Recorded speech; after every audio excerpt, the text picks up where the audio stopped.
Hello everyone and welcome back to our channel. In today's video, I'm going to show you how to change brightness in CapCut. If you're new to CapCut and you don't know how to change the brightness, I'll show you how to change it easily. So without any further ado, let's get into it. At first, open the CapCut app and now create a new project. Now select the video that you want to add brightness to. For now, I'll choose this video and click on add to add it to your timeline. So there are two ways to change the brightness.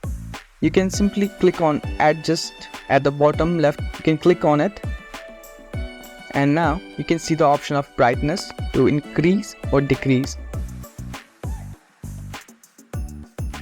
I have reset the settings. Now it's as it was at the beginning.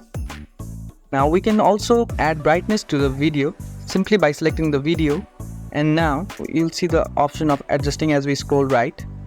Click on it and you can see the brightness. We can increase or decrease brightness from here.